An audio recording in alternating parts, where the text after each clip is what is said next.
Bakungubazi banaffe abakulembeze ebitiibwa byammwe mwenna, assalamu alaikum warahmatullahi wabarakatuh. Wa alaikum salam warahmatullahi wabarakatuh. Maama, ntuuse okusaasira okuva mu nju yaffe, okuva mu baana baffe, okuva ew'omwami wange. Banyoleddwa nnyo naawe lwamu era bakusaasira. Kuviirwako omwana eyaganje ennyo ekyenkanidde wano. Omwana abadde atuuse mu myaka egikuleetera kasukaali, egikuzimbira akayumba, egikuleetera ka gomesi. Omwana gw'obadde osobola okukubira essimu n'akutuukako mu budde, nga ne bw'obanga obulamu bugenda ng'asobola okusembereza ka ambulensi. Maama, tukusaasira kitalo nnyo, kitalo ddala ekya Muhammad.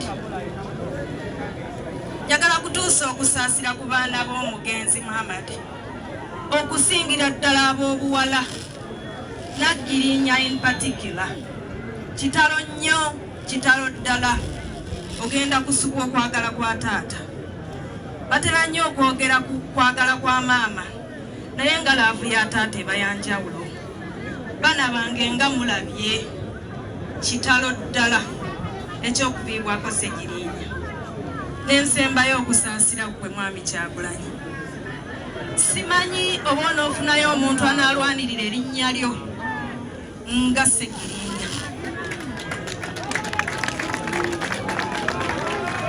Bwe twali mu kalulu k'ekyaddondo ng'omwami wange yakasalako enviiri ng'ayingira kwesimbawo ku bwa MP, Sseggirinya ye muntu eyasooka ku front line.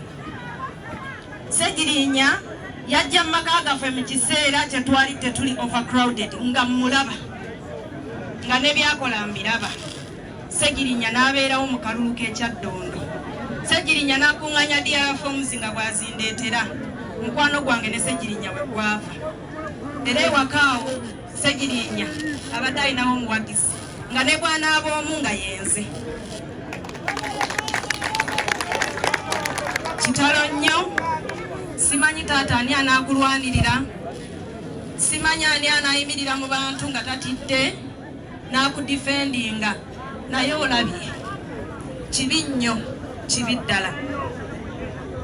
Sseggirinya ono nga bwe yagamba, tetujja kugamba nti rest in peace, tujja kumukoowoola. Sseggirinya lwana, eggwanga lyaffe likyali bubi, bye watandika okulwanirira bikyeyongera bweyongezi.